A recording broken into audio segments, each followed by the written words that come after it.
Okay, sure.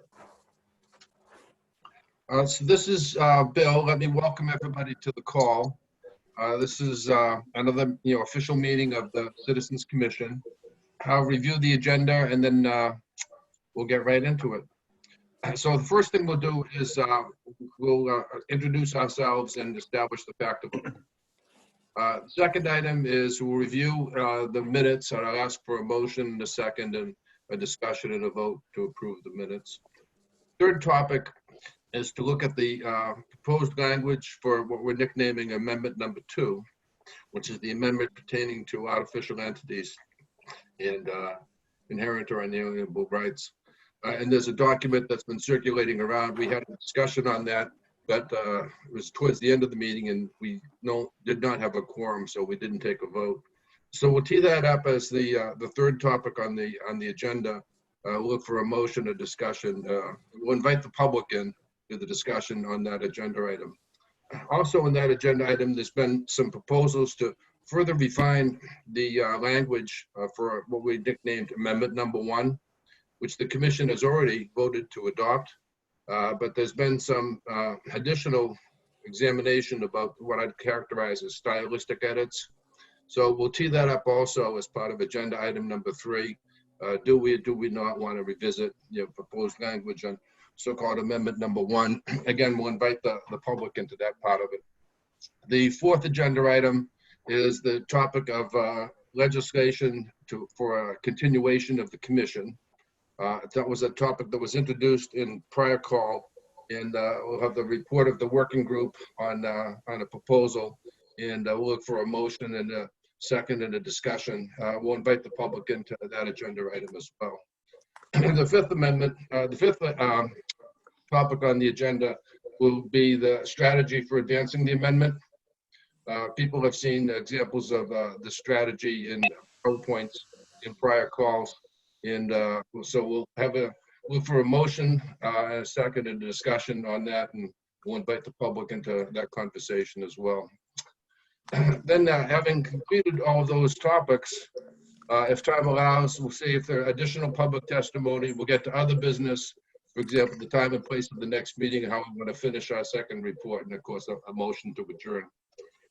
The way we'll run the call is the commissioners are all members of the link through the webinar, and so the commissioners have full video and audio privileges. The public is also attending through a Zoom link, and when we get to those portions of the agenda where we seek public discussion, would ask folks to raise their hand, and Greg, who's been helping us hosting and administering these calls, will recognize people one by one, and will unlock their ability to have video and audio privileges when it's their turn to speak. So the public will be invited in on a case-by-case basis when we get to the appropriate topics. Any questions about how we're going to proceed?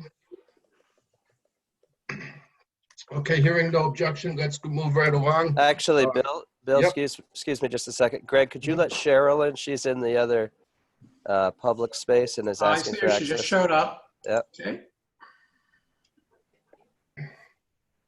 Okay. There she is. Great. Thank you. Great, so let's go around the horn, do introductions, and establish the fact of a quorum. I'll start off. This is Bill K. Martin from Newburyport, Massachusetts. Jay? Jay Mars in Holliston, Massachusetts. Scott? Scott McDermott, Medfield, Massachusetts. Jeff? Jeff Clements, Cambridge. Dominic? Dominic Pangallo, Salem, Massachusetts. Matthew? Matt McKnight, Boston. Carmine? Carmen Gentile, Sudbury. Costas? Costas, you on mute? It's Costas Panagopoulos in Wellesley. There we go. And Cheryl? Hi, Cheryl Clyburn Crawford, Boston, Mass. Excellent. 1, 2, 3. And it 4, looks 5, like Novell 6, 7, is in the waiting room as well, Greg. I promoted him and then he fell right off again. It's the second time. Yep. Oh, there he Yeah. is. There he is. There he is. Novell. Okay. Novell, you want to introduce yourself? Yeah, Noble Alexander, Framingham, Mass. Thank you. We have 10 commissioners. We do have a quorum. Any other commissioners out there? I know Bopa sent a note that she is in a conflict. She might try to join late. And Scott also is going to have a conflict coming up here in a few minutes. He might have to drop for a bit and then we'll return as soon as possible. Okay, let's move forward then. The next topic on the agenda is to review and approve the minutes. Jeff, can you share your screen, show us the minutes, and then I'd entertain a motion and a second and a discussion? I will. And these were circulated by email, and I will be sharing the screen momentarily. They're fairly simple. And there you have it. We approved the minutes. We discussed the second recommended amendment, but did not take a vote. We reviewed and updated the strategy, but did not take a vote. And we convened until now. Do we have a motion to accept the minutes? Move to accept the minutes. Thank you. Do we have a second? Second. Discussion.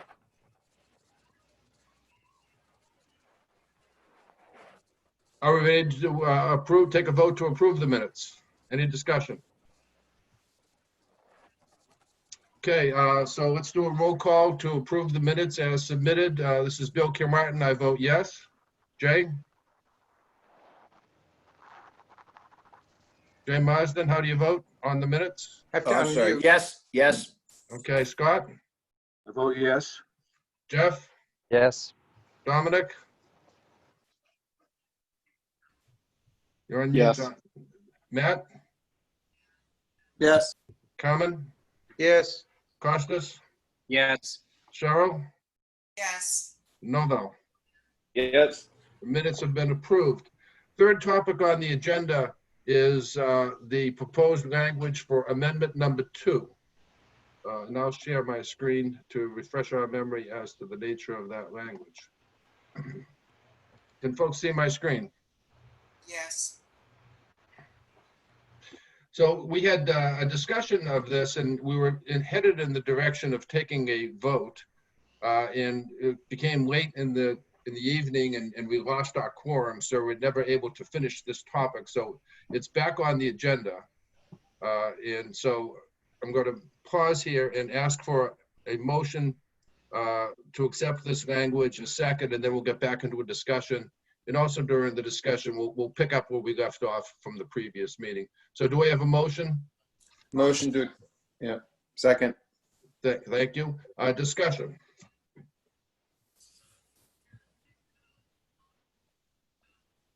Any of the commissioners have any second thoughts on this language, between the time of the previous call and today? I thought the lengthy discussion we had prior to realizing we didn't have a quorum was great, and I think this is precise, concise, and says the true meaning of the original intent of the Constitution. Thank you. Other commissioners have any comment or discussion? This is Dominic. I just have a quick question. Do we feel we might need to say that the rights protected by the Constitution of the United States and its amendments, or just the phrase the Constitution of the United States inclusive of any amendments? That would include the amendments. Okay. Yeah, I think this is great. Thank you. Other commissioners, any comments or discussion? Hearing none. Greg, I can't see the chat window since I'm sharing my screen. Do we have members of the public that want to weigh in on this? We have one member, David Rosenberg. Okay, so we recognize David. David, you're on. Thank you. I was just questioning whether this meeting had been announced and the agenda posted per the open meeting law so that this could be a legal meeting. Sam gave me a pointer to the agenda, even though it was not. The Citizens Commission page has a section called future meetings, and there is says no upcoming events scheduled, but there is an agenda posted, and it's a question of when it was posted, whether it meets the requirements for being posted 48 hours in advance. Okay, so that's sort of a point of order. I don't know, David, the answer to your question. I sent it to the state people a week ago. So well in advance of any 48-hour requirement. When they actually put it on the website, I do not know. Okay, so I guess you should just proceed. Thank you. We have one other person, Michael Bleiweiss has raised his hand. Okay, the chair recognizes Michael. Michael, Yes. you're on. Yes, just a minute, let me get back to your screen. I'm having trouble getting back to the Zoom screen. Yeah, I'll make my comment and then deal with the technical stuff later. Before the end of the meeting last time, you had informally agreed on an amended version of the Second Amendment. First of all, the word rights should be changed to privileges to establish that they're not unalienable and not intrinsic to the corporation. But you also added, I don't remember the exact wording, but it basically said the privileges of artificial entities shall be determined by the people through federal, state, or local law, and not construed to be inherent or inalienable. And that's pretty much where we left it at the end of the last meeting. You seem to have rolled it back to square one instead of taking any of the agreed to changes into account. And I would also like to say that there should be a third clause that basically says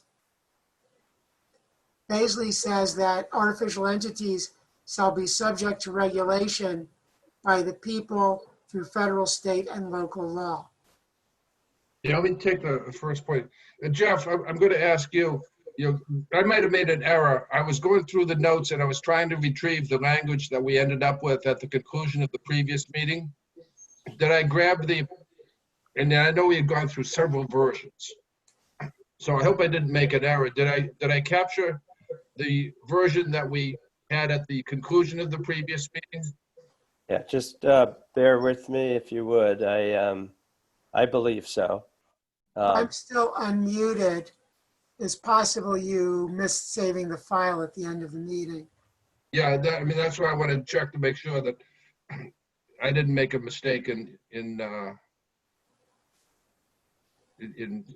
copying the appropriate version of the file since they went through so many versions.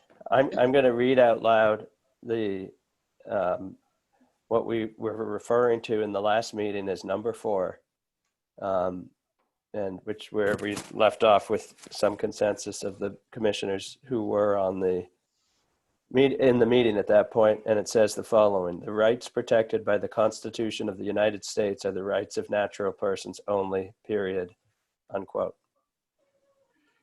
Oh, so that is the version that we ended up with in the previous meeting. No, it is not.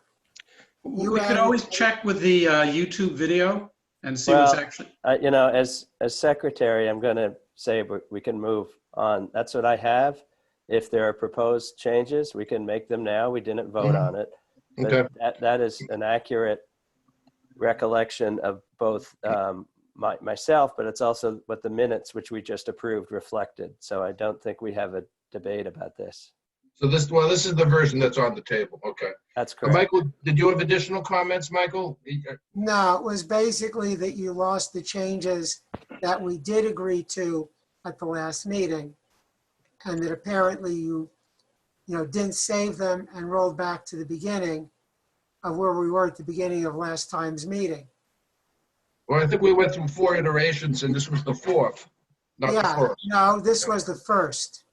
Oh, was the first? Oh. This was the first. The 4th was with the last sentence. Michael, I think we need to move on. Yeah, Michael, with all due respect, I believe you're incorrect.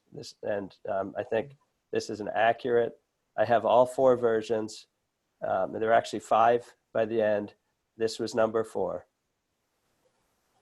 Well, then you're questioning my memory, which is which I know is accurate on this count. Well, I'm questioning so- your memory then. I have minutes that Okay.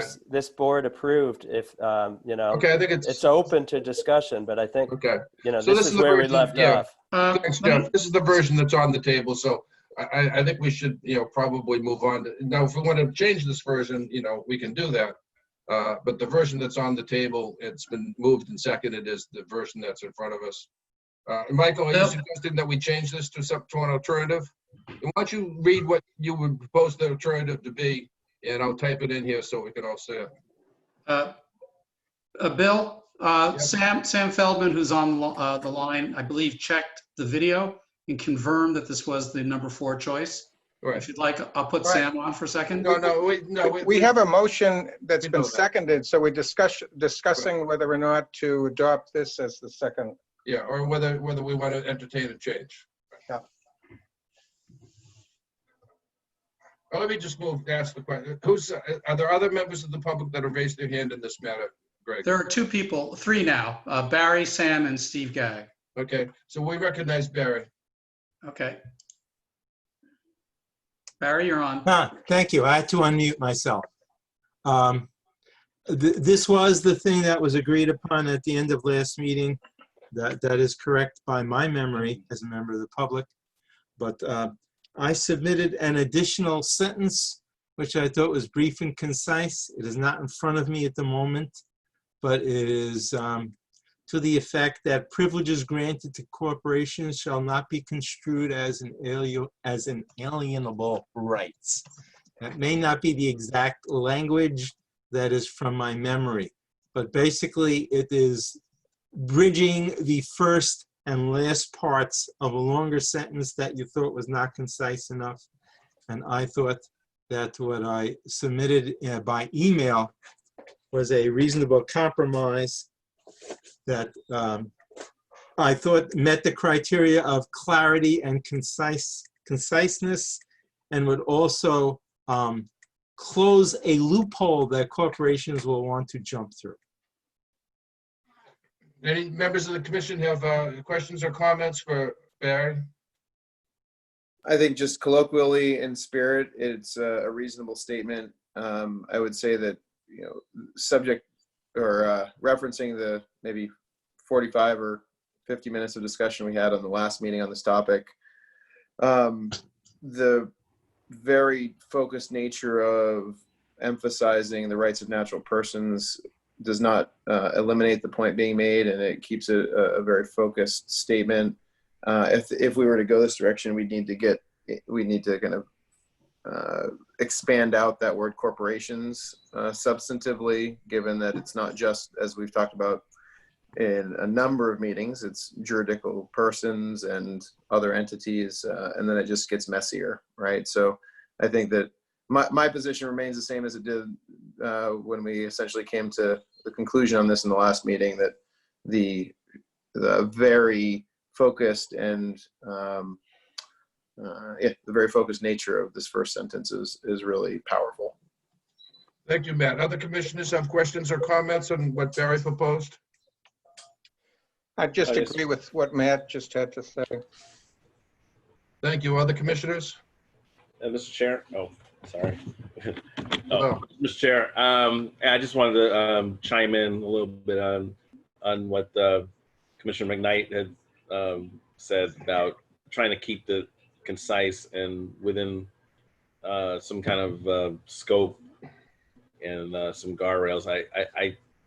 I hesitate that we go down, these certain rabbit holes and trying to encompass every possible thing that could or may come up in the future. I think that we have to try to look at in terms of trying to attract as many people as possible in order to get it possibly ratified. And I think if we start splitting hairs, which I mean, it's not that I don't agree with the second clause, but I just don't want us to get too, going off of the rail, so to speak, and going down different rabbit holes and trying to get it all encompassing. So I tend to support this this very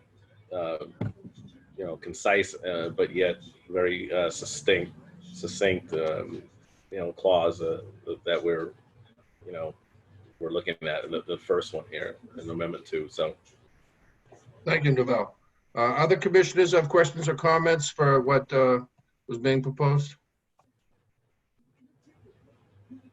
Okay, then let me move on. Greg, how many more people do we have in the We line? have three more people, Bill. Who's next? Sam Feldman. We recognize Sam. Hi, thanks.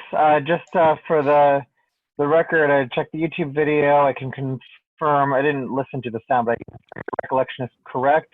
The alternative version number 5 that was favored by most of the public was the rights protected by, it was the same first sentence. It added the second sentence, the privileges of artificial entities shall be determined by the people through federal, state, or local law, and shall not be construed to be inherent or inalienable.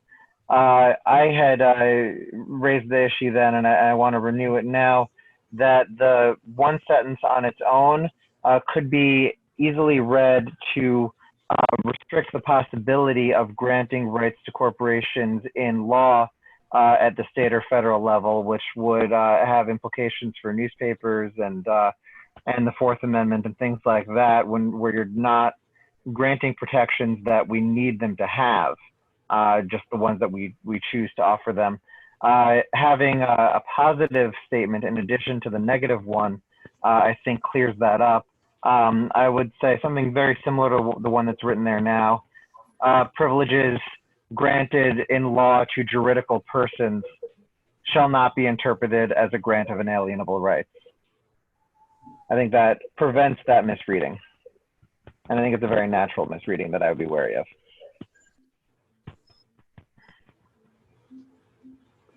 I find that compelling. That's an interesting perspective.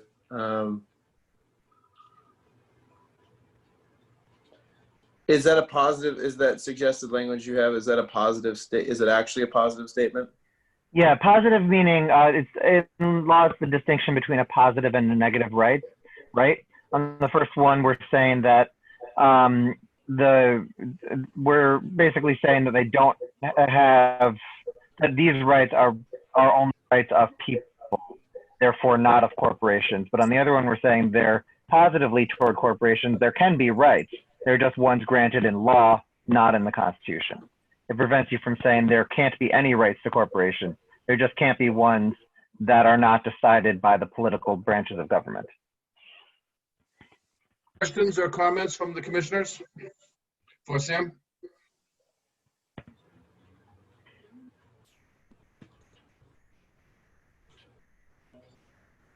Maybe Jeff, I'd direct this to you. This kind of line of thought is interesting. It raises the question for me. That's something that Nico brought up many moons ago, as you will.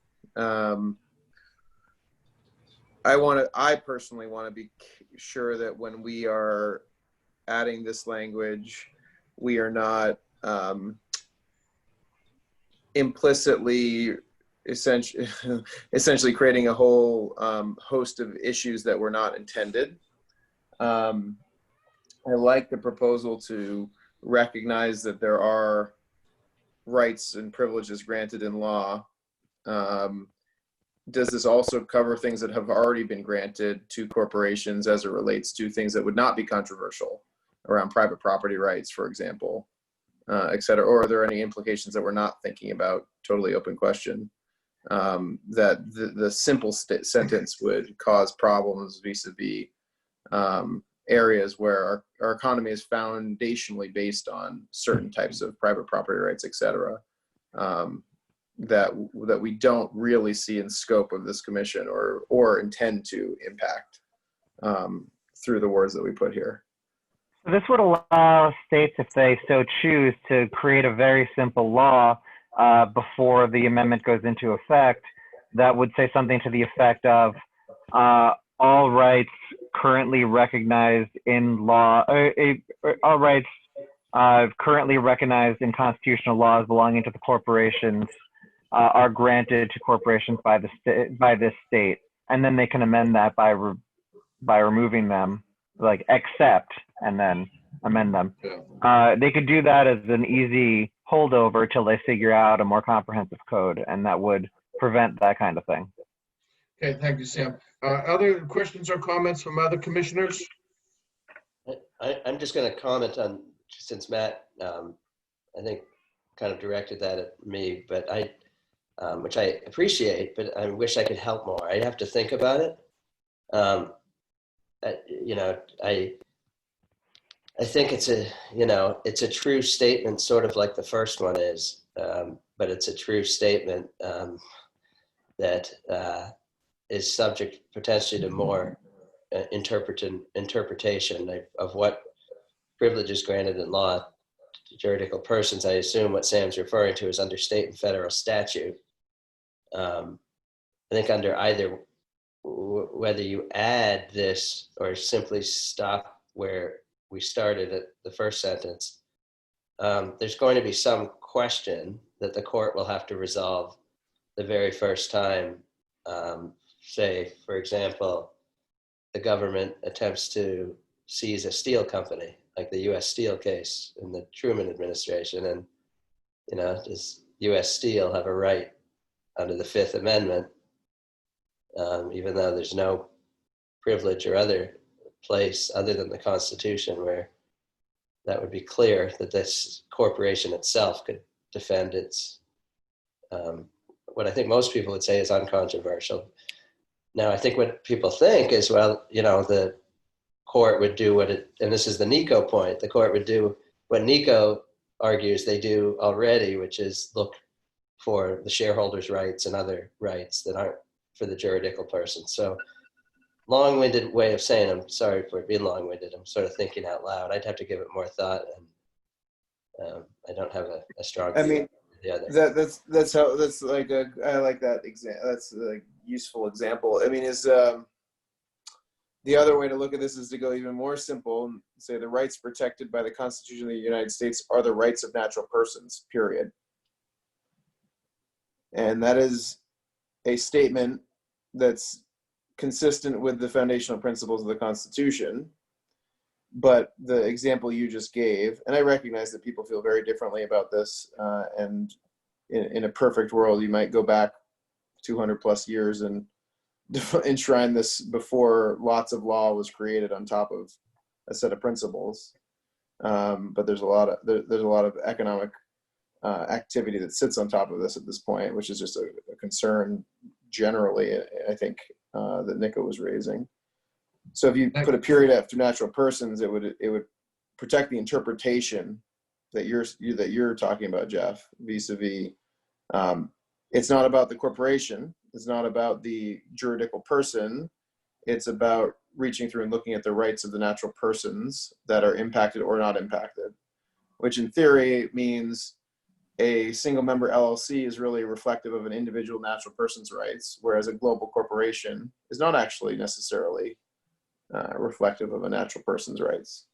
The natural persons only may add a piece of complexity to that analysis, just as thinking out loud, given that I do think, Sam, it's a good point to raise. Thank you, Matt. Other commissioners have comments and questions about this? Okay, so we want to move forward. We have several agenda items we need to do. Greg, how many more members of the public have raised their hand? Just one, Steve Gagg. Okay, Steve, we recognize Steve. Hi, it's actually Laura Gang, and it's a very quick one. My understanding was that you were going to poll Nico in particular, and I wondered if anybody did that, and has he approved this language? Is he still engaged in the process? Or if somebody could update us on that, that'd be great. Thank you. Okay, I have reached out to Nico, but I have not received any response. I don't know if other members of the commission have communicated with Nico in this matter. I have not heard from him. I haven't heard from him. Yeah, okay. All right, so thank you, everyone, for weighing in on this. So we have a motion and it's seconded. Are we ready for a vote, or do commission want to further discuss what's on the table? Given Sam's comments, I would personally vote to modify this and cut off only and make it period. Okay, so we have a motion to amend this language. Do we have a second? Second. Okay, so we're now discussing amending this language by deleting the word only. So I think that the word only really is there. Our mandate is really to have a amendment, to formulate an amendment that the rights of corporations don't have the rights of natural persons, and I think that's why we need to have that word only there, to make that clear. If we don't have that word only there, then what's the point? That's a key. That's really a key element of that sentence. Yeah, I agree. This is causes. I agree with Carmen. Taking the word only out does not convey that these rights are not extendable to non-natural persons. And so, Costas, if I understand you correctly, you're saying retaining the word only does add value to the sentences. Yes. Yeah, okay. Other commissioners? I agree. Only stays in. I'm not gonna. It was an idea. I agree in the principle of it, and I think to Sam's other comment, it could probably be addressed other places. I'm fine withdrawing my whatever we call that modification amendment motion to modify. Okay, so it is withdrawn. Hearing no objection, we'll proceed now to vote on the original on the motion on the table. I think that there was a motion and it was seconded. So do we need a vote on the amended language? Yeah, we do. Yes. It is the language in yellow. So I'll go through the roll call. Bill votes yes. Jay? Yes. Scott?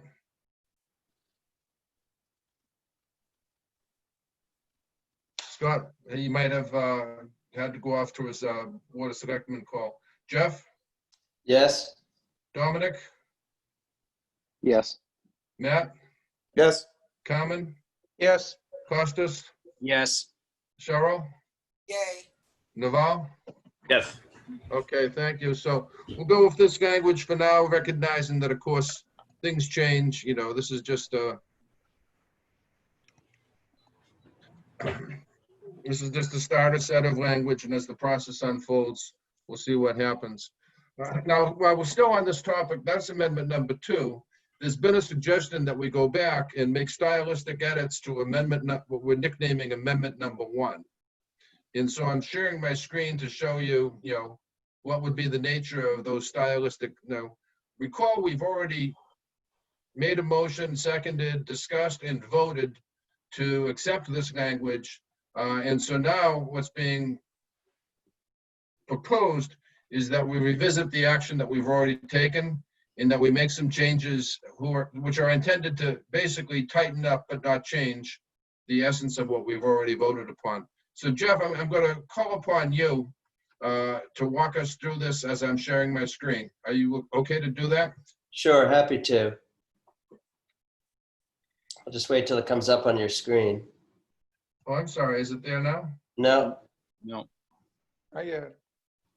it still has this language from number 2 up. You're sharing your screen, but it doesn't. May just be a matter of moving to the other Word doc. What I'm trying to do.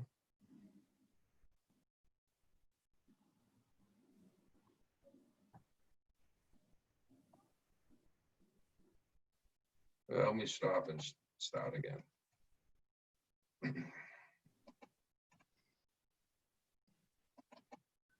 How's that? Yep. Yes, and does this pick up the footnotes, Bill? It should. Just scroll down for a sec.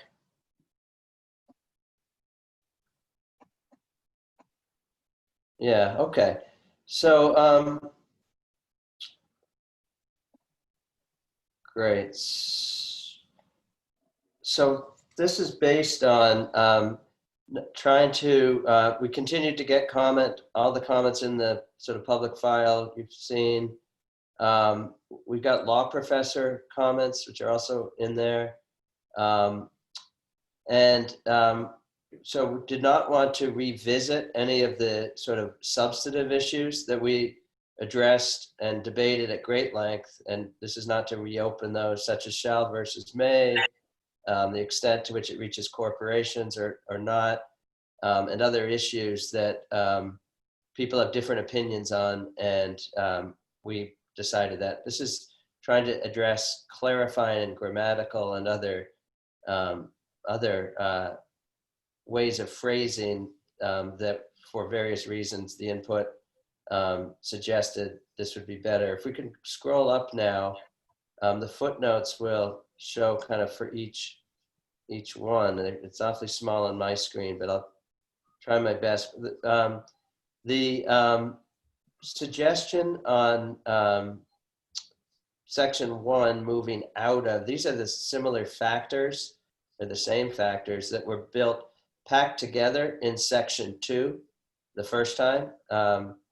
And in fact, Bill, if you switch screen sharing to me, I think mine will show the changes actively so people can see what's different. Okay, you got it. Okay, let me just pull that up, and I think that might help. Let me see if I can find that. And as you're doing that, the intent here is not to change at all. The essence of what we've already processed and voted upon is to tighten up the grammar. Yeah, so I'm going to just share my screen now. It'll be the same, but I think just some of the change, at least be easier for me to walk everyone through it. Okay, can you see that? Yeah. Yes. Okay, so section 1 pulls out from the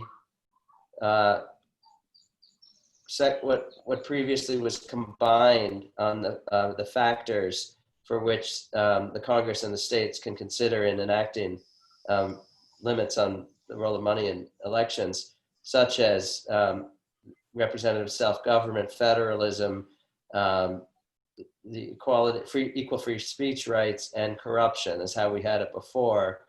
The idea of separating it, I'll get to in a second, but just the integrity of elections and government was suggested by several law professors and others as first not sort of importing into this amendment some of the Supreme Court's extremely narrowing of the definition of corruption that has happened in recent years, and instead saying what the actual positive interest is of the people, as all the others are positive interests, federalism, representative self-government, and so on. So the integrity of elections and government is intended to be a synonym for not corrupt, but more consistent with the structure of this amendment and of avoiding the question of doubt about whether we're just saying the narrow corruption definition that the Supreme Court now takes, which creates a lot of the problem.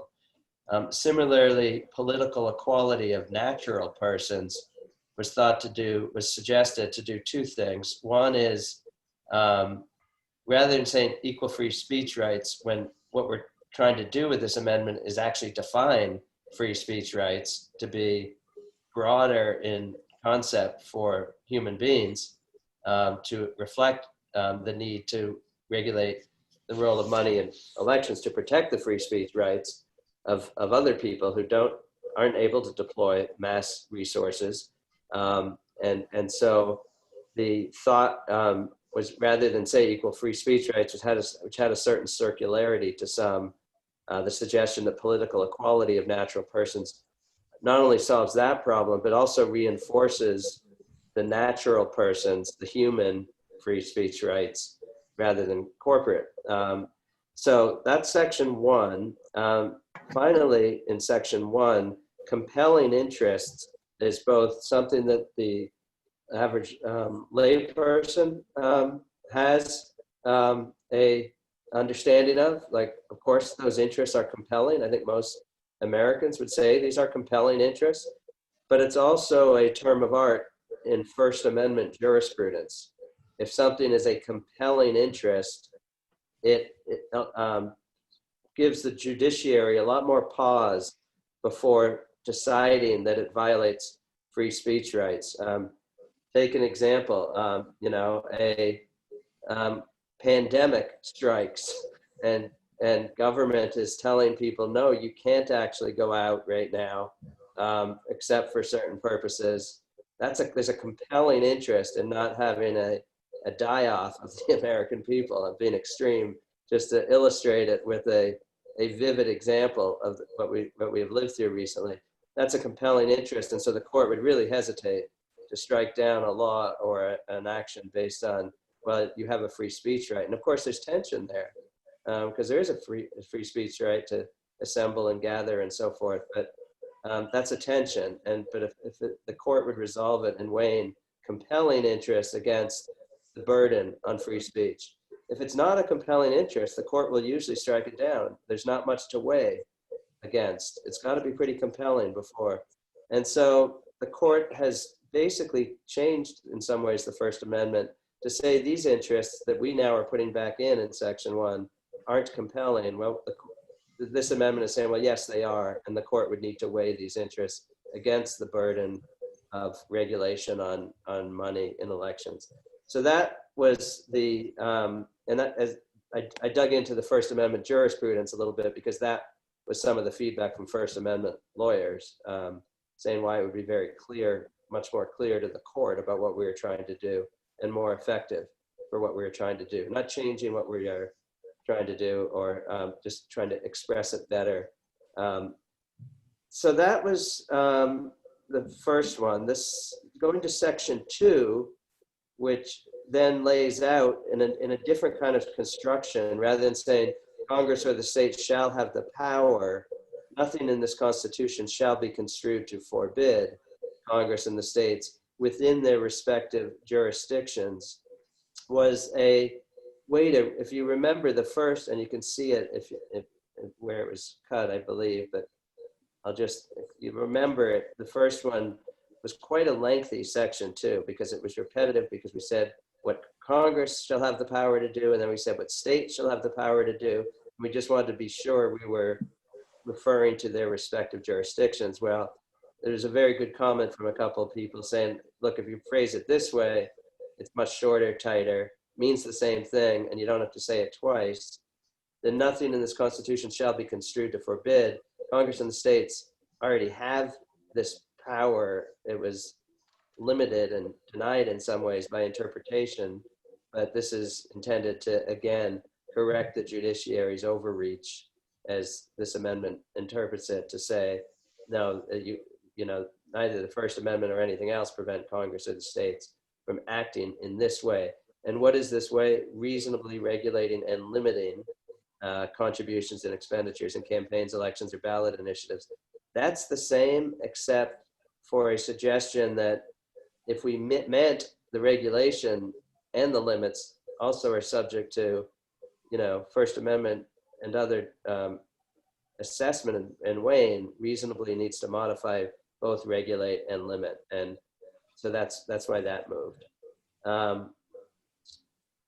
think most of the rest is self-explanatory, grammatical. It's really Section 1 and 2 that look the most different, but the meaning should not be deemed different, except to be more clear, according to the comments that we got. And then this is the clean version of what it would look like. So do we have a motion to amend what we had previously agreed upon, similar to what Jeff just walked us through? Do we have a motion? Motion to amend. Do we have a second? Second. Second. Okay. Discussion about changing from what we had previously approved to what Jeff just showed us. Commissioners, any questions, comments? What do you think? Yeah, Bill, this is Costas. Jeff, thank you. I view these changes basically as friendly amendments. I think that as you said, the substance of what's there is more or less what we had before. I do think this is cleaner language, and I don't really object strongly to any part of this. I would question why you think we need the word limiting or the words "and limiting" there. If we're able to regulate, then that implies limiting or other forms of regulation. So I don't know why we want to emphasize limiting there unless there's some good legal reason why that looks fine. Yeah, okay. I would just speak to that. I think we should have limiting that. In fact, and there were several comments saying that we should, because particularly around independent expenditures, the question of limits is the question. And the court would say, well, we can regulate now, but that, that doesn't mean we can limit, or that we can't have different limits in different states, things like that. So it may be a little bit repetitious. If you were sure how it would be interpreted, you could probably drop in limiting. But I think given the context of, the last 4 decades of campaign finance back and forth on the court and elsewhere, in that specific place, it's probably best to, sort of like contributions and expenditures. Do we really need to say them both? Well, they kind of both have meaning, and as you know, in the sort of campaign finance world, it's probably better to be explicit. That's my view, but I hear you. All right, thank you. Other commissioners, comments, questions? Go ahead, Costas, back to you. Believe in the non-clean version, it's ballot measures is used consistently in sections 2 and 3. And in the clean version, it says ballot initiatives on section 3. You are right. Thank you. I will change that if that's all right as we go. Thank you. Other commissioners, questions, comments? Jeff, around that discussion for limiting, would you add somewhere in section 3, would you continue that concept and add, and I'm not going to tell you where, I'm not going to suggest where, but would you add, somewhere along the lines by prohibiting or limiting such entities to be consistent? Or is there a reason that you left it out? I'm just curious. Yeah, I'm trying to remember this one. Raising and spending money, I think,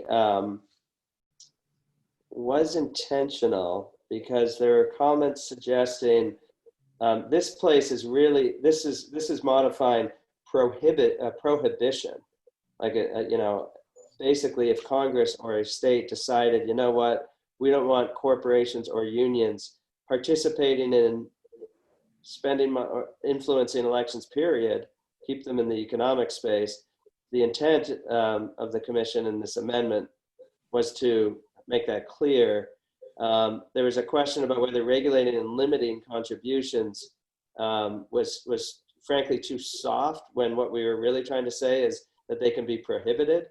And then we could just say spending money, but then there was comments saying, well, if they could still raise money and then give it to a couple of intermediaries on the way, that might be an issue.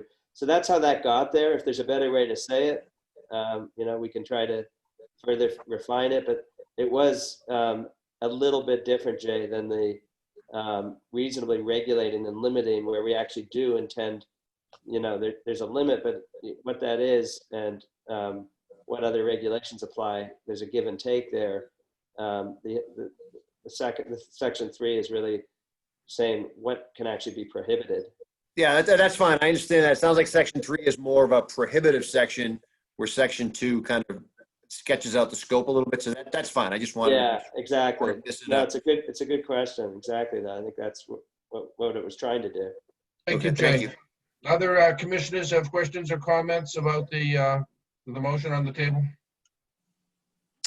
I just have 2 or 3 questions, just so I understand, primarily so I understand, but I will preface this with I have deep appreciation for simplicity and continuing to edit to make things more clear, and I do think that this is more precise language. Jeff, I'm by very much not a lawyer, so I understand what you're suggesting in section 1, the addition of the words compelling sovereign interest, the intent of that.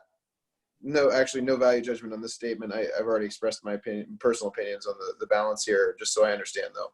Like, the compelling sovereign interest is actually meant to make more powerful in competition with free speech. Maybe that's the wrong word, and it's not meant to be a leading statement. It's meant to be, like, in jurisprudence, you're suggesting that compelling sovereign interest allows it to be more powerful in the context of the First Amendment. Both more clear and more powerful, yeah. And you just hit a trigger word for me. That's all, Matt. With free speech, in my view, is the question we're trying to decide with this amendment. What is the freedom of speech? Like, we all know freedom of speech isn't bribery, right? So bribery is speech. You're making an offer to somebody, but we know we can prohibit outright bribery because that's not free speech. That's, there's an interest in prohibiting bribery that outweighs your right to speak freely about what you'd like to do a deal on. And so there's lots of examples like that. So throughout the First Amendment, it's a balancing. There's always balancing, because somebody's speech right to, like, bring a loudspeaker to the town meeting will violate somebody else's free speech right to be heard. So there's always balancing. And what the court does now, which has kind of gotten us into this mess, is say, we're not really going to balance anything except a really narrow quid pro quo definition of corruption, which is pretty close to bribery. And so all these other interests that used to be a factor, like if one person spends $1 billion on an election, that actually should be, the rights of the people who don't have $1 billion should actually be balanced in, okay, it's a burden on your speech in one sense. I would say speech rather than free speech. It's a burden on your, ability to use your money to promote your message. It's recognizing there is a speech interest in doing that, but it's balanced against the rights of other people or federalism. So let me give you an example on federalism, which is not a can of worms. It's actually quite an interesting question that this is intended to do, but maybe we haven't really talked about much. There's a lot of interest in a lot of states, especially the rural states, and especially among more conservative people that feel like, Maine or Montana or Wyoming, states like that are totally overwhelmed now by money from wealthy parts of the country that are dominating their elections, and they don't actually care about the state. So the federalism issue is saying, Wyoming might want to have a law that says we will have a $500 limit if you're out of state and a $1,000 limit if you're in state, if you're a resident of the state. One state might go further and say, we want our elections to be funded by state citizens who vote. In my view, and the view I think of many, Wyoming should be able to do that to protect, because it's a less populated state that will be totally controlled by battles between wealthy people in Boston versus wealthy people in Dallas or something. And so that is, it's some burden on a speech interest in Americans everywhere, being able to weigh in on who might be the senator from Wyoming, but balanced against the rights of Wyoming citizens to decide that. So I think that's a yes to your question, Matt, with some examples. That yet it's just I wouldn't see it as it's sort of defining free speech and giving the court guidance that they're going to have to weigh some of these other factors and broaden the space for the states to experiment, for the legislators to experiment in what might be effective ways of protecting these other interests in when it comes to money in elections. Thank you, Jeff. So we have a motion that's been seconded to Sorry, Bill, I amend have the language. Back to you, Matt. Yeah, I had another question. Thanks, Jeff. I think that's very helpful. And just to state it for the record, using your definition, I do very much agree that we have a compelling sovereign interest in self-government, federalism, and the integrity of elections and government, and the political equality of natural persons. I mean, this is the foundation for what we're doing. So just to state it, and I think I think there's a comment in the Q&A about the complexity of this. This is a complex topic. There's a lot defined in these words, I don't think it's easier to simplify it. So I just commend the work that's done to try to make this as simple as possible while covering these pretty complex topics. My second question, Bill, something that I think it's worth just touching base on again, especially in the context of what we're surrounded by in the last few weeks, which is nothing new, but certainly at the forefront of everybody's thinking. How do we think about in section 2 for anybody in this commission or the public, like very interested in an open conversation about this, like how do we think about when we say reasonably regulating and limiting contributions and expenditures in campaigns, elections, less campaigns and ballot measures, but in elections, the risk that we're creating around people spending money, whether it's through a very low barrier to entry media environment where I can create a freedom of the press example. I can create a new online newspaper that impacts an election. And I could be on one side of the political spectrum or the other, and I could be impacting an election by spending my own money through an online publication. And like the core of the question is, for a legal jurisprudence standpoint, like how does this interact? Again, we should just say it with the freedom of the press conversation. I think it's worth talking about one more time. And I know some of the other amendments proposed have specifically called that out. I just want to know why. I want us to like be firm as to why we're not worried that this is not going to be corrupted in the future by some administration that has the House, that has the Senate, that has the presidency, that passes a law that says you can't do X, Y, and Z. You can't spend money on X, Y, and Z because it's not a newspaper of record, or it is a newspaper of record, and your opinion column is affecting an election, and you're spending too much money on your opinion column. No longer can you have an opinion column, and because it is impacting an election. And I realize it might be an edge case. It might not be an edge case, though, is the important piece of this. And I know there's been some thinking on this. I don't have a firm sense in my mind as to, and if I don't have it, I think a regular kind of person in America may ask the same question. And I'd be interested in people's thoughts before we move on. Other commissioners want to respond to Matt's question? I'll just give a little background, if I might, before on the specific question.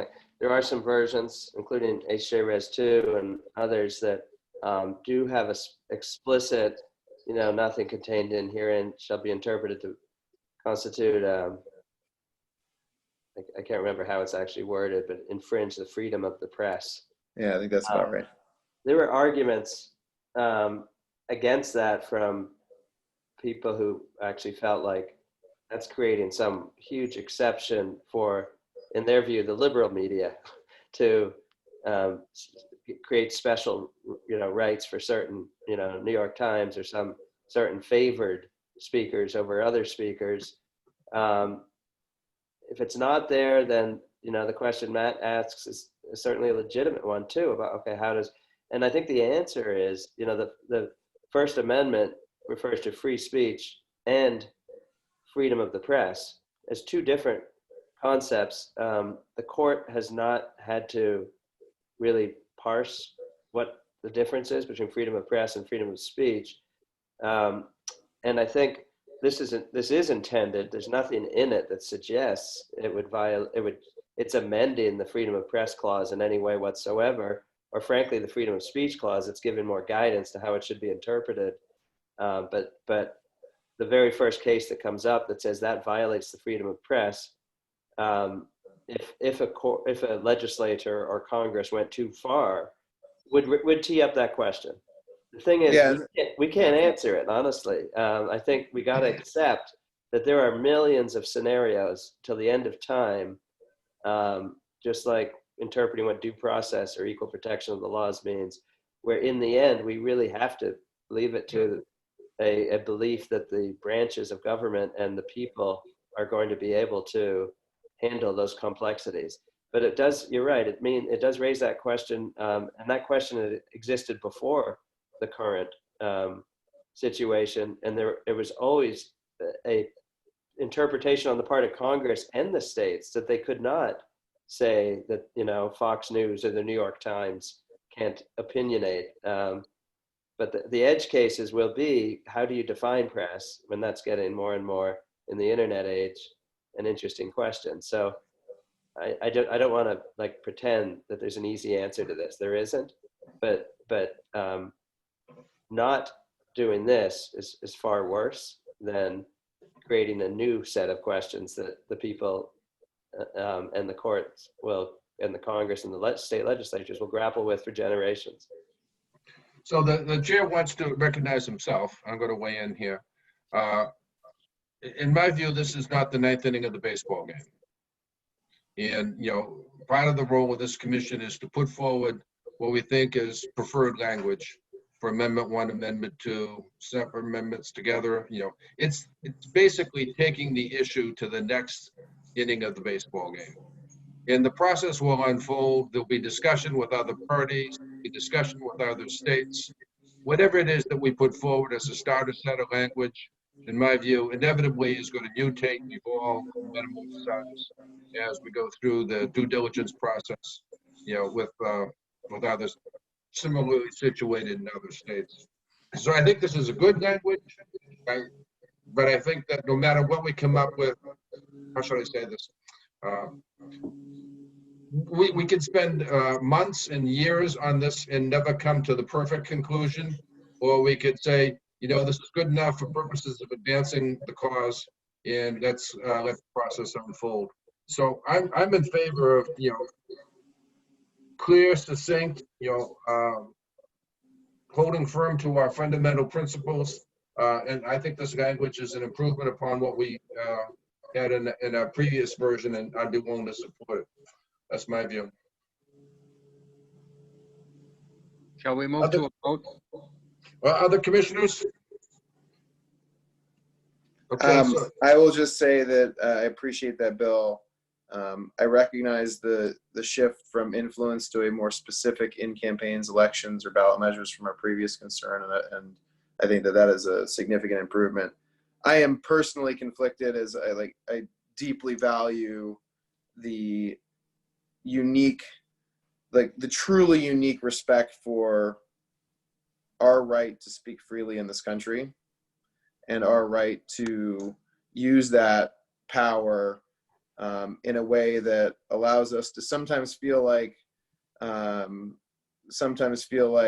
others are looking at us and saying, why would you allow yourselves to do that? Because it's so powerful for moving our society forward. And so it is a concern of mine anytime we have anything that raises a question about that. But with that said, I agree, Bill, with your point. There's many iterations after this. I think the influence of massive financial resources in our political system is really insidious. And I know previously had voted negative against this language largely around the word influence. I will be changing my vote to this. I do reserve significant concerns around anything we might do to give people the excuse to infringe upon free speech, which is the First Amendment for a reason. And it's the First Amendment because it is unique in human history for a reason. And I'll just state that here today because I think it's important to remember. Thank you. Other commissioners want to comment? I'll have to open this up for public comment as well in a minute, but before I do, so we have a motion, it's been seconded, it's been discussed. Any further discussion of the commissioners before I invite the public to weigh in? Okay, hearing none, I'm going to invite the public to weigh in. However, we're pressed for time because we have other agenda items as well. And like I said, we can debate this thing for a year and we don't have a year. So I'm going to ask the members of the public who are weighing in to keep their comments very, very focused and to the point, 60 seconds, 90 seconds, something of that nature, and we'll see if the commissioners want to react. Greg, how many do we have in the chat room? We currently have 5. Okay, who's the first? Sam Fieldman. Sam, we recognize Sam. Can you hear me? Yes. Oh, great. So there was, as far as I can recall, there was no discussion at any point of whether or not you should include lobbying in here. I raised it last time, and there was no discussion of it after I raised it, or as I recall before when you were framing this. You have a scenario right now where you could have a regulation that calls for taxing all lobbying or lobbying-related income above the first $100,000, for example, which would be reasonable regulation and would be targeted to the political equality of natural persons. So it would fall within this, but it wouldn't be allowed under here. It would still be prohibited by First Amendment free speech and right to petition because lobbying is not included in here. The idea, and I saw in the Sam, markup version. we're pressed for the point. So what are you saying? Are you? I think in that list that includes elections and ballot measures, I'm not sure the exact wording that you should have, but you should include some wording that references lobbying as well. Thank you. Commissioners have questions or comments for Sam? Okay, we're gonna move right along. Who's next, Greg? Next is Barry Rosenberg. We recognize Barry. Hello, thank you. I'll start the Pandora's box. My suggestion for Section 2, simplification, would be Congress and the states shall regulate and limit contributions and expenditures in campaigns, elections, and ballot measures. Thank you. Commissioners have questions or comments for Barry? Okay, hearing none, let's move along. Who's next, Greg? Paul Lowenstein. We recognize Paul? Yes, can you hear me? Yep. Yes. Okay, I'm just going to suggest removing the word reasonably from section 2 in keeping with the last clause in section 3, which the spirit of which is that we might completely prohibit money in politics. And that might be construed by some people as unreasonable. The word reasonably is subjective, and I just would like to suggest the commission consider removing the word reasonably. Thank you. Thank you. Questions or comments from other commissioners for Paul? Okay, who's next, Greg? Next would be Michael Bleiweiss. Michael, we recognize Michael. Oh, I thought there were 3 people ahead of me.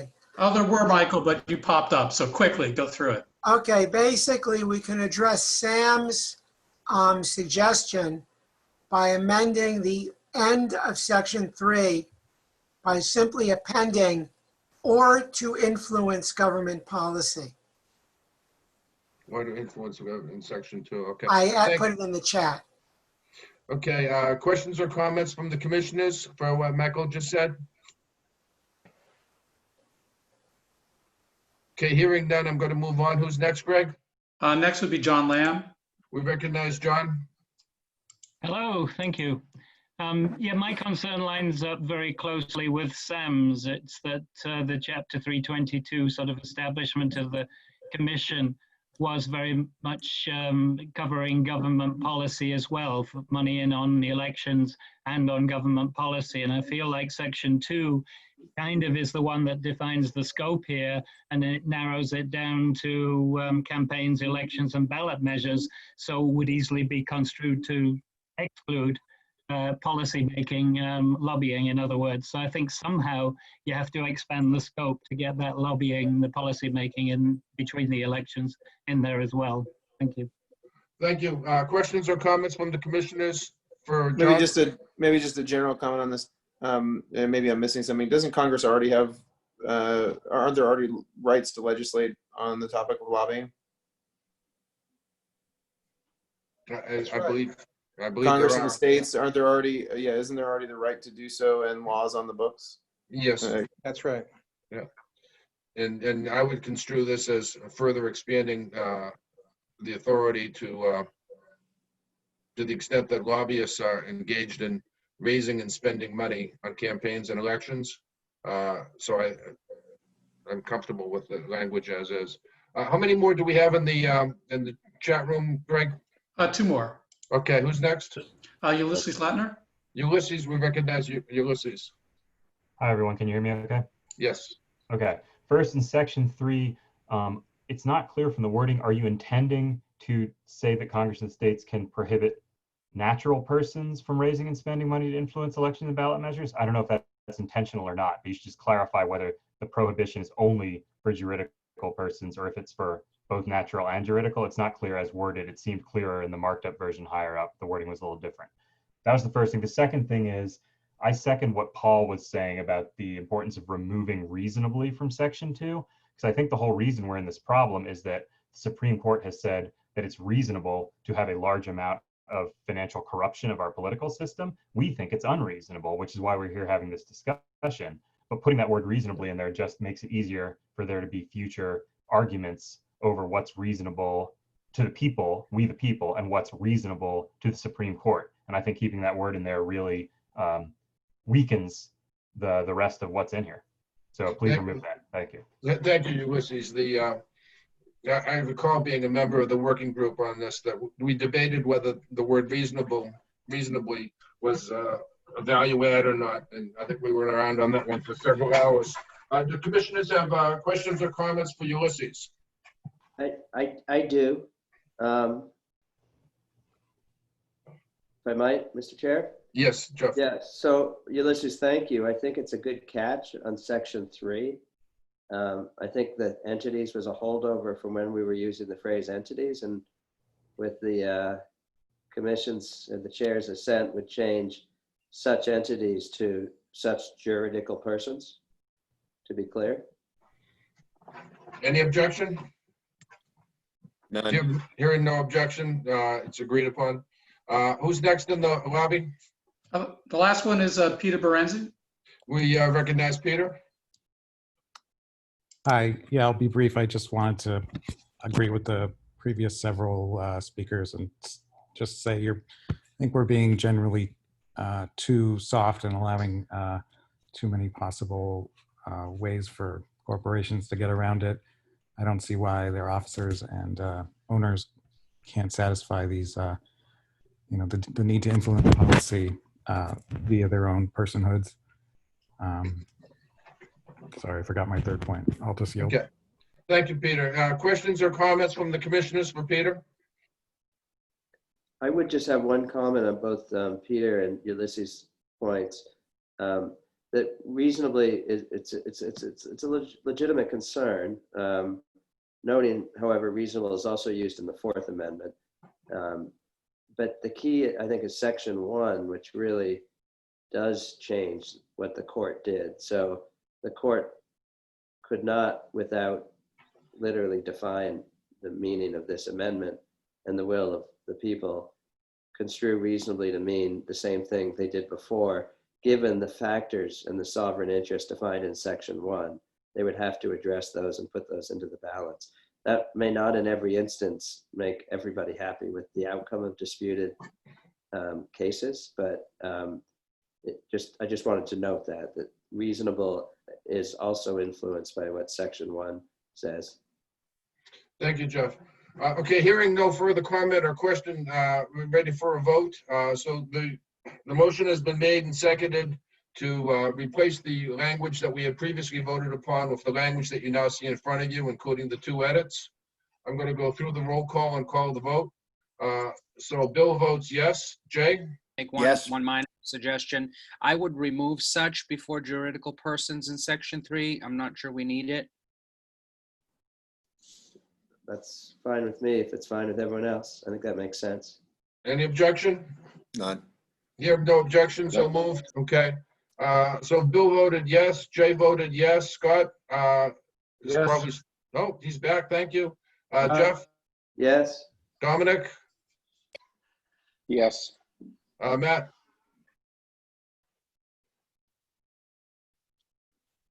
Sorry, I was on mute. Yes. Thank you. Carmen?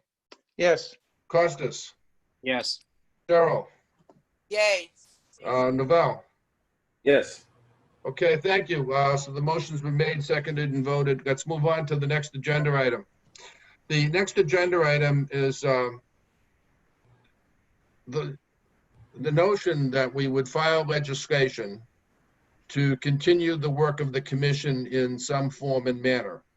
And if you recall in our previous meeting, there was the sentiment of the commission that we should look at a draft of what that might look, what a successor commission might be. We should look at a draft of the language, and a working group volunteered to take this on and has created a draft. So on behalf of the working group, I would do the report and then open it up for a motion, a second, and then further discussion. So let me share the screen. If I can find it.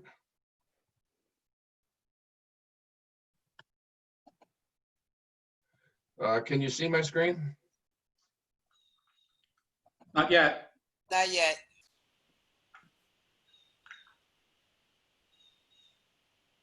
There it is. Yep.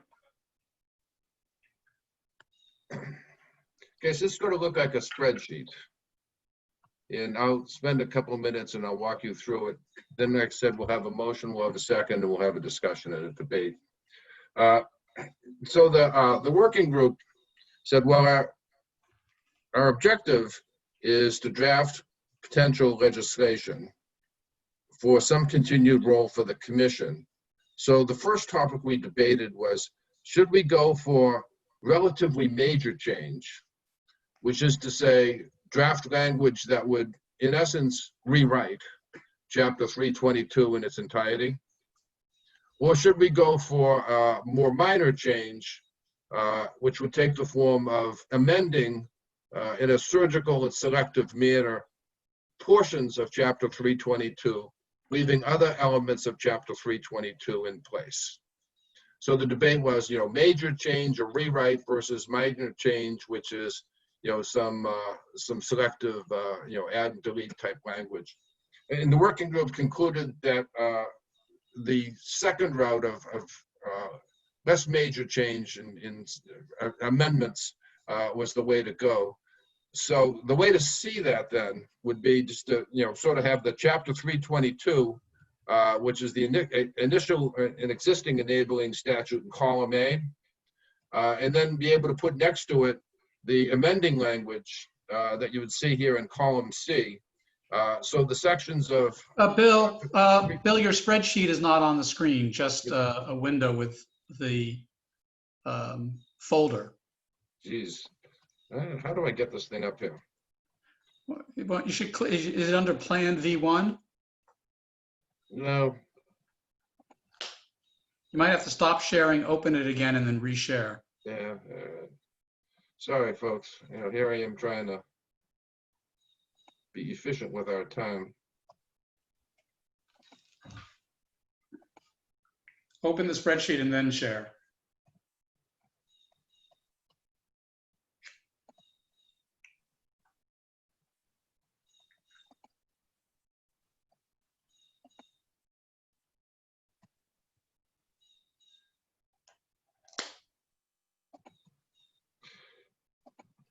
Somebody else who's better at this than me should probably take over.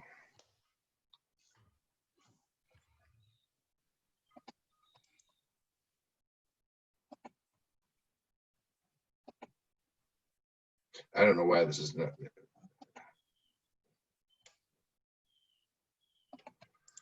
Let me know if that shows up. That works, Bill. There it is. Yeah, okay. So what you see here is the existing statute, some surgical language to make modifications, and then in this column over here, just the reasons. So I'll just quickly run you through this so that you get a sense of it, and then we can have a motion and a debate. So the potential language would be an act to continue the Citizens Commission concerning a constitutional amendment to secure government for the people. Then we might start off with a preamble that would state the reasons as to why we would be proposing this legislation. So you see this clause about, the ballot, the initial ballot measure, Chapter 322, and how we originally constituted, and we've had the public meetings. You guys can read this as I go. We've completed the report required by Section 4. We're charged with advancing the policy in favor of amending the Constitution in a manner described by this chapter. And furthermore, instructed to charge with ensuring prudent consideration of the various things. Now, therefore, for Chapter 322 is amended for the purpose of ensuring the Citizens Commission efficiently and effectively serves to continue to advance the policy of Massachusetts in favor of said constitutional amendment. So that's the preamble, okay?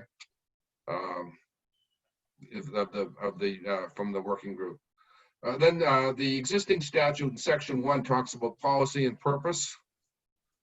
So in terms of an amendment, when we get to section 1C, policy and purpose, it is proposed that we amend by adding to the existing language an additional sentence. So the notion here is you keep in place the existing statute and you add to it another sentence, namely, and provided further, the Citizens Commission shall continue to exist and perform the responsibilities defined in this section until such time as the aforesaid constitutional amendment or amendments are ratified. So the purpose of that language, as you can see to the right, is to extend, to address any ambiguity about the extension of the commission. Moving on, section 2 of the existing statute has several sections, A, B, C, D, and so forth. In terms of amending that statute, when we get down to section 2C, the thought is that the existing section 2C could be amended by adding an additional sentence, provided further that a certain state agency, we need to fill in the name, shall provide administrative support to the Citizens Commission, including but not limited to maintaining a website, facilitating meetings, and similar administrative tasks. So the purpose of this language would be to give us administrative support from a state agency that is yet to be named. Continuing on, section 3 of the existing statute, in terms of language of a mandatory nature, get down to section 3F. It's suggested that we take the previous section 3F and we amend it in section 3F, and you'll see 3F in little paragraph 1 and little paragraph 2. And this is for the purpose, as you can see described on the right-hand side, of providing guidance as to how vacancies in the commission should be addressed in a manner consistent with the way members of the commission were originally appointed. So add to the existing language, provided in the event of a vacancy occurs, to give notice to the appointing authority, which is described over in section 322. In the appointing authority shall appoint a replacement commissioner in the following manner. Within 30 days of receiving notice, the appointing authority may appoint a person who had previously applied, or within 30 days, the appointing authority may appoint any person who files an application in compliance to, again, referring back to sections B and C as originally constituted in chapter 322.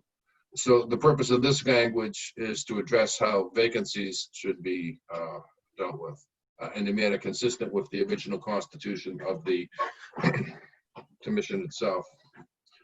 Continuing on in section 3H, sort of a technical amendment. The original statute talked about a chair or co-chairs. We also have a secretary.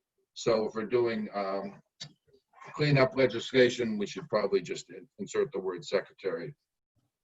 Going to section 4 of the existing statute, section 4E would basically take the requirements of the previous section 4 and collapse them all down to, say that the initial report already covered, many of those requirements, and so that we should issue additional reports without necessarily have to, duplicate what we've already done on the nature and impact of political spending or the limitations, if any, on the legal liability of the Commonwealth, since we've already addressed those topics in the January report or the forthcoming final second report. And then again, in terms of potential legislation, amending chapter 322, when we get to section 4B, we talk about the distribution of the reports, which is this is referring to subsequent reports. The initial chapter 322 referred to the distribution of the initial reports, or it just said the first report. This is basically just repeating the guidance for any subsequent reports that this commission or a successor commission might write. Again, just reinforcing the distribution of those documents. In section 4, if we go to section 4E, where there's guidance in the existing chapter 322 about the role of creating a strategy and recommendations for advancing the amendment, you see section 4E in front of you here talks about adding to existing language the following sentence: and provided for the Citizens Commission shall advance the amendment or amendments by continuing to A, engaging elected officials and political leadership to ensure support and prompt ratification for the amendments; B, engaging with other states to gain support for the amendments; and C, engaging with the public organizations and media to increase awareness and support for the amendment. This is in line with the recommended strategy. Okay, so that's a very quick flyby of potential legislation. It would amend Chapter 322 in certain places for certain purposes. Do we have a motion to entertain a position on potential legislation? So moved. Do we have a second? Second.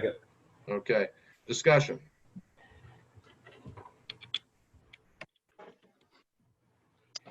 Other members of the working group may want to weigh in here about, how and why we got to what we're recommending.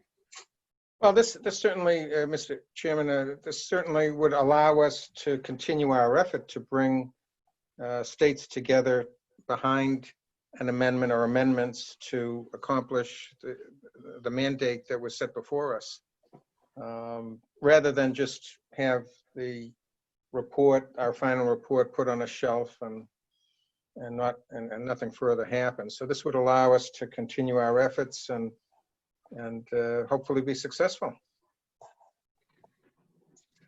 Commissioners have other comments or questions? Mr. Chair, I'd just like to chime in. My esteemed colleague, Carmen Gentile, and to say that I'm hoping that this will, in effect, keep the ball rolling in so many words, and it also gives a successor commission the guidelines and kind of a new mandate to pursue the aims of what we're setting out to do. So I commend everybody, you as well as on this working group for at least getting this ball rolling, so to speak. Thanks. Thank you, Naval. And of course, if we do, suggest legislation, there's no guarantee that it'll be enacted. But in my experience, if you don't suggest it, it's not going to be enacted. If you do suggest it, at least it has a chance. This is, something that we would ask Carmen, his advice on how to, work with the House Counsel to do the appropriate wordsmithing and then, find the appropriate legislative sponsors and get it introduced, in the appropriate process. Other comments or questions from the commissioners? I have one. So Bill, thank you. I think you have done an excellent job here, and you teed up the question, which I think is the major one, is do you try to write new legislation in the new commission versus build on what we already have and make it work best going forward? And I just wanted to say, for my part, this is the right judgment about that question, which is not an easy one. Sam Feldman and others have made thoughtful comments about, let's make sure that all the work we've done on this is not viewed as somehow, we didn't do our job and we need more time and it's going to just sort of meander on indefinitely. It's really intended to make very clear we did our job. the report of section 4 required is now complete, but there's this open question. Well, what now? And how do we make sure this doesn't just sit there, as you've said, and this carries it forward to ratification with no clear sense, obviously, of what the commission in the future might end up looking like, even as in the not too many years, I hope, but there may be commissioners that come and go, but that we have really moved this into the next phase of guidance towards the ratification, passage and ratification phase, not revisiting the report that we did. And so I think this is excellent and supported. Thank you. I should also mention that the strategy that we've looked at in the past, and we're going to talk some more about the next agenda item, has many. This is just one of many components. So there are other things, as part of the strategy. What this would do is have the successor commission, if I might call it that, play a role in advancing that strategy, which I happen to think is a good idea as well. Other comments or questions from the commission? Sorry, Bill, I meant to say one last thing, which is maybe the most important, if you'll indulge me. The reason I think it's better to go build on what's there is we have the mandate of the Massachusetts people.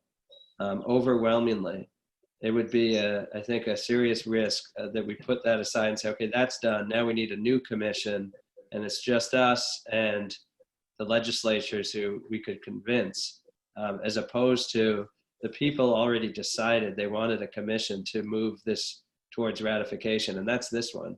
And so that's why I think it's so important that we build on that mandate. Thank you. Other commissioners, questions or comments? So this is Costas, Bill. I think Sam also has a good point in the chat here about perhaps deleting parts that have already been accomplished, but more importantly, including some reference to the recommendation this commission has made in the preamble to make it clear that that's what's being advanced by the successor commission to in a sense, ensure that they're not revisiting everything that we did and only moving this along. The other point I wanted to make is that I think we should, the danger to, one of the dangers to the successor commission is that some of the responsible parties for moving this forward in their own right might view it commission's role to be pursuing this, and therefore may pass the buck to this commission rather than do their own work to try to move this amendment forward. And I think we have to make clear that the successor commission is designed to work with, the proper legislative entities to move this forward, and that be working together rather than to imply that it's really this commission that's going to take the lead on those things, right? I think it's important that the commission can support what other entities will do, but those entities have some responsibilities, formal and informal, for moving these things along, and we want to make sure to hold them to those tasks. So I would just make that point. Yep, and that I'm trying to find the language in here, but yeah, we tried to craft the language to say that that this commission is not the only, or indeed the central party in advancing, that there's a role for this commission, but it's not necessarily carrying all the water. Jeff, do you recall where that phrasing exists? Trying to find it here as we. And it gets to the important point that Costas just raised. Bear with me. Maybe we did in the preamble.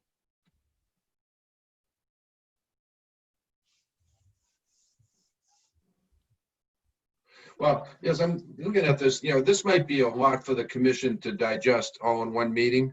So if you're comfortable, we can continue the discussion and go for a vote. If, on the other hand, you want more time to, digest this information, then we can table it and bring it back for further vote on the next meeting. With the intent being, Carmine, you might be the best person to opine on this, just from a legislative strategy standpoint. Would this be, the intent is still June 30th final report, and then put it to the legislature to pass and kind of pause until the extension is passed, or what's the idea, kind of mass legislative strategy? So the strategy is to allow is to give us, or give a commission, a successor commission, this commission, the ability to go forward and continue the work that we discussed earlier, not today, but in other previous meetings, of reaching out to the other states, to people in other states, to come together, perhaps have a conference or a convention, to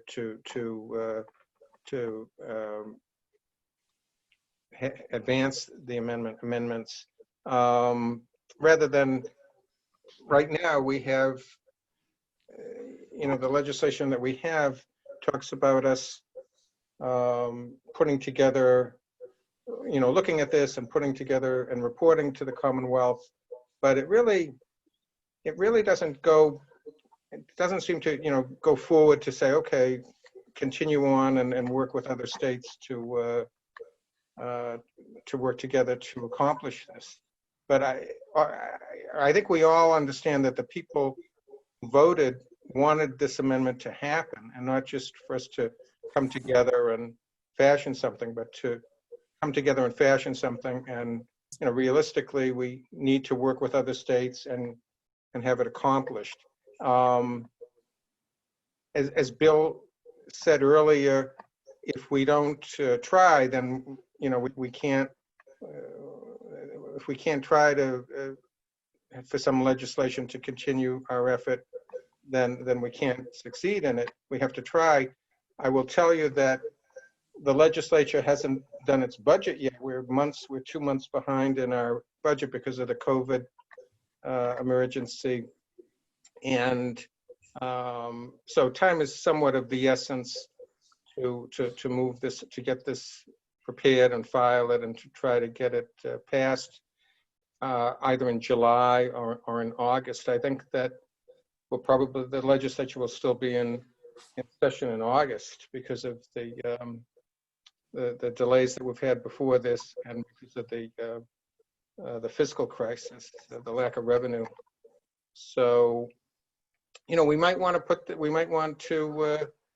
this over and vote on this at the next meeting. That wouldn't. I think that we could do that if members aren't comfortable in voting this tonight, then we could put it over. But the sooner that we move forward, I think the better, because our time is limited. I guess the counterpoint, like, what happens if it doesn't get passed? So if it doesn't get passed, then I think we can only, fall back on the mandate that we have. And, the mandate that we have, we don't have any financial support from any state agency or otherwise. We can stay, I think, we can continue in existence, but we just would proceed along in the manner that we have in the past, which is our own voluntary efforts and very modest expenses. Thank you, Carmen. Other comments or questions from the commissioners? Yeah, I'd like to just add one more answer to, as I see it, to Matt's question. I think the biggest question is, it is not clear when this commission ends. It has no sunset date. So arguably, you don't need legislation to do that. But Carmen identified one of the reasons we need it. But the other is, all of you and some not on this call have put in, and many of the wonderful members of the public joining us have put in just countless hours and time, which is, nobody is regretting at all, but that's not sustainable until ratification. We mostly need, I think, a process to renew the commission with new members and turnover of people committed to the same policy that the voters adopted and want to see ratified. So I think that's, and you know, so my answer would be, personally, I would advocate, if it doesn't get passed, we come back and try to pass it next session. And as many people as can stick on till then for the purpose of passing it, and the other recommendations, do so. But eventually we need new, you know, a process to replace the commissioners who need to, you know, call it that they cannot continue to commit so much time to this. So I think that's an important thing to think about. Thank you, Jeff. And by the way, were you able to find the section that addresses Costas's comment from earlier?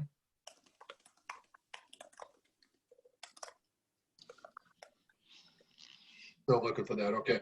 Other comments or questions from the commissioners? Yes, Bill. I just had a question for. I actually saw in the chat a suggestion of like of not pursuing an amended legislation. So I just want to know, like, what would be the danger of not doing that? Well, I think you got three options here, three paths in the woods. Do nothing. File legislation of an amendatory nature, which is what you see in front of you. File legislation of a complete rewrite. And so what happens if you do nothing, okay? Are we going to continue to maintain a quorum, the initiative, the energy necessary to help drive the strategy that we've been talking about, and that we're going to talk about, you know, again later tonight, the multi-dimensional strategy about you know, proactive outreach to the elected leadership, about proactive, you know, outreach in collaboration with similar initiatives in the other states, about proactive, you know, communication and coordination with the public at large, including the media and public interest groups. You know, a vibrant, successful commission that's furthermore endorsed, you know, and memorialized in statute, strikes me as more likely to yield the intended outcome, which is advancing the policy, than just trying to continue to do this without administrative support and some of the other attributes. So, and what happens if we do nothing? I don't know. But I would argue the odds of victory are higher if we do something than the odds of victory if we do nothing. Thanks. By victory, I mean advancing the objective. Other comments or questions from the commissioners? Okay, hearing none. Do we have people in the chat room, Greg, who want to weigh in on this matter? Yes, there are some vigorous questions in the chat room, and there are two people waiting to make oral comments. Well, let's call upon the ones that want to make oral comments. Who's first? William King.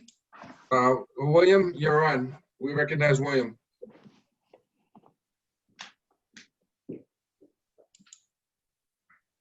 Yes, it seems to me, I'm a newcomer on all this. I think what you guys have been doing is terrific. I read your initial report today. I've been interested in this subject for a long time. I've been leading a discussion on this subject in retirement communities, current events commission affairs, when we could have those conversations live. It seems to me that the commission ought to continue. Maybe not all the members will continue, but the commission should continue. And I would encourage those of you who talk about a subsequent commission or a successor commission, say successor members rather than successor commission. That's it. Thank you, William. Questions or comments from the commissioners for William? Okay, who's next, Fair Greg? point, and that's, I think, what the intent of this is, I think. So thank you. Thank you. Greg, who's next? Sam Fieldman. We recognize Sam. Thank you. I'll be as quick as I can. First, I want to say I really like the way you deleted the parts that you've already done. But the alternative to proposing legislation is not doing nothing. There's additional options that I sent to the entire commission via email. I recommended either endorse, and it could be either or both, endorsing other groups that carry on this fight. You've got several that are involved in the commission that work on all aspects of what you are doing.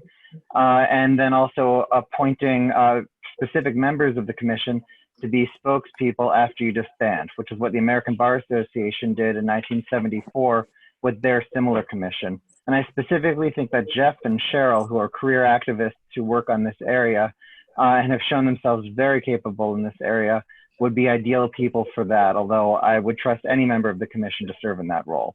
And then lastly, and very quickly, the concerns that I had were political, so I think that the language that addresses them should really be in the preamble, which is your political language. And I would propose first adding a whereas clause that specifically lists what you concluded should be done in the future, because doing that is what the future of the commission would be for. And then I would also add some additional, just a few words at the end of the now therefore sentence. At the very end, I would add, by furthering the strategies already determined, something to that effect. Thank you. Thank you, Sam. Any questions or comments for Sam from the commissioners? I dissent from career activists, but other than that, no. Concerned citizen, yes. I mean, you run American Promise, so. Yeah, no, I'm kidding. With all due respect, thank you, Sam, for that comment. And I appreciate the spirit in which it was intended. Thank you. Any other comments or questions from the commission? From the commissioners? Okay, are we ready to take a vote on this? I'm asking this question to the commissioners. There are two more people in the public waiting. All right, let's do. I'm going to run short of time here, so I'll ask them to go quickly, like 60 seconds. Who's first? The first one is Ulysses Leitner.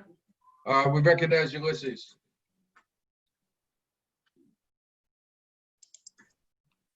Hi, Ulysses, sorry you're about that. on. I muted myself. You can hear me now, right? Yes. Okay. I don't have any, comments about the actual language of what you have in here, but the whole idea of rewriting the existing legislation to be the vehicle for the new text, that strikes me as a little bit distasteful, because this law created your, entity. Yeah, that's why we decided not to do that. Right. Oh, I thought it says at the top that this you're talking about updating the specific, chapter 322 and overwriting it with this stuff, but perhaps I've misunderstood. Yeah, rather than replace and rewrite the existing statute, the strategy that you see reflected here and recommended by the working group is to make surgical amendments and add-ons to the existing statute. So it's not a replacement, it's an adjustment. Well, no, that's what I'm saying, is that strikes me as basically taking the law as, the people voted to create, that created you, and then saying that even though the people created us with their vote, we're going to change what, this commission does. That seems politically. Okay, I understand the point, thank you. But just when you get a chance to read it, you'll see that actually the wording is exactly the opposite of that. It's for to advance, the policy's already been determined, and the purpose here is to advance it. Any other questions or comments from the commissioners? Okay, thank you. Who's next? Two more. Michael Bleiweiss is next. Mike, we recognize Michael.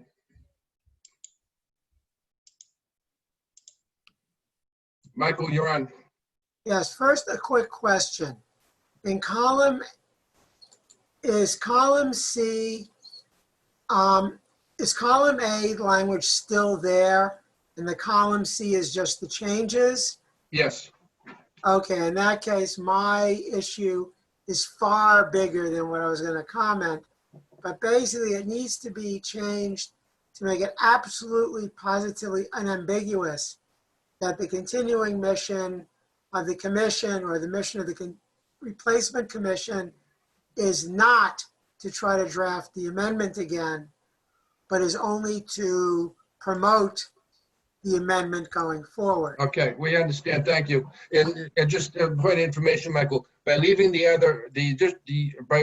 original language unchanged, that language continues on to the future, which is exactly our intent. Okay, Well, like if I look at, so I don't want to get into a debate about statutory construction. We can do that later, but we understand the point, and what I'm trying to tell you is the concern that you were raising is actually not a concern, because this language specifically carries forward the mandate as originally crafted without change. Who's next? Hey, Bill, just a quick note. I have a hard stop in 7 minutes. I don't know where we stand on quorum, or if you need other votes for quorum. I just want to flag that. Yeah, that's what I'm trying to get to, Matt. Yep. And I do as well, so. Uh, Hard stop, 7 minutes. Do we have others in the chat room? Greg? Just one, David Rosenberg. Okay, we recognize David. Hi, so you remember that at the beginning of this commission, there was difficulty getting a quorum at some meetings. And one way you addressed that is you decided to change your own quorum requirement. I had suggested, or I told you that there was a precedent for doing that. And so you did it and nobody has challenged it, and there is a precedent, but that was a little shaky. That is, it wasn't actually really clear that that was something you could do. And so I wanted to suggest that you might want to, in this new legislation, be specific about what the quorum requirement for the continuing commission would be. Okay, thank you. Any questions or comments to the commissioners for David? Okay, hearing none. We have a motion. It's been seconded. It's been discussed about filing legislation. And the example is what you see in front of you. Are we ready for a vote? Yes. Okay, hearing no objection, I'll start off the roll. This is Bill. I vote yes. Jay? Yes. Scott? Yes. Jeff? Yes. Dominic? Yes. Thank you. Matt? Yes. Carmen? Yes. Costas? Yes. Cheryl? Yay. Novell? Yes. Okay, so the motion passes. The next agenda item is to review the proposed strategy for advancing the amendment, which is a PowerPoint deck. In the interest of time, I'm going to suggest that we table that topic and make that the focus of our next call. So this is the PowerPoint deck that you've seen before. Yeah. It talks about a multi-dimensional strategy for advancing the amendment. And like I said, with, there being only 4 more minutes left, would it be agreeable to would there be any objection that we table that agenda item and make that the primary focus for our next call? Okay, hearing no, is there any objection? Okay. Hearing no objection, that's what we'll do. So let's talk now about the next call. I think that we have 1 or 2 steps necessary in order to complete the report that we've talked about doing by June 30th.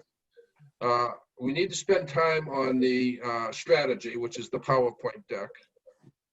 And then I think we want to have a working committee do a draft of the second report.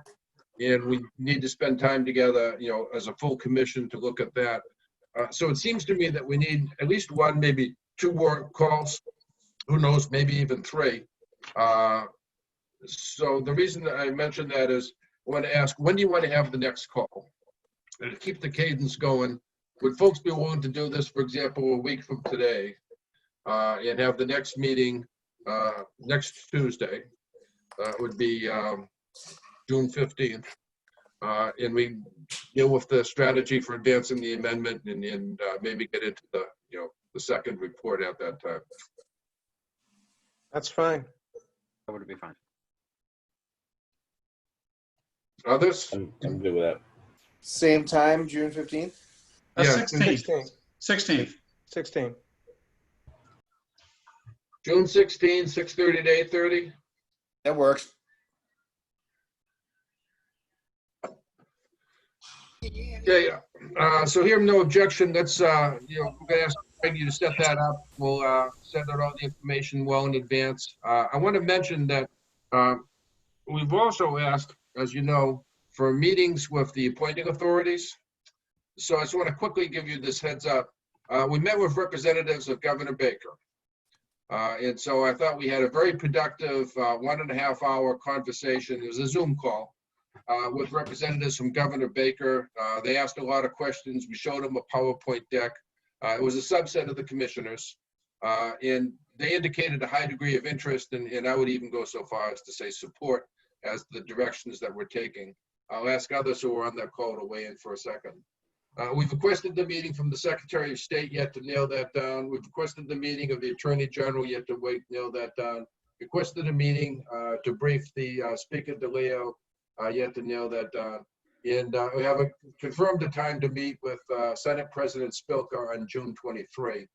So if commissioners are interested in joining the Senator Spilka briefing, please let me know. And as the other ones get on the calendar, again, I'll send those around. And if anybody's interested, you're welcome to join us. We usually use a PowerPoint deck to conduct these briefings and to not only educate the appointing authorities, but to also ask for their reaction and their support. Others that were on that call, Carmen. I have a question. Yep, go ahead. Yep. So we usually use a PowerPoint. Is there a subset of the group that meets with the electeds? It could be anybody who wants to. I thought I sent out a note to everybody asking if you wanted to join the call. And whoever was interested, we set it up and was invited. If I missed you, Cheryl, I would apologize. My intent is to invite anybody to attend any one of these briefings. Sure, I probably missed the email. Not putting that on you. I was just questioning. Thank you.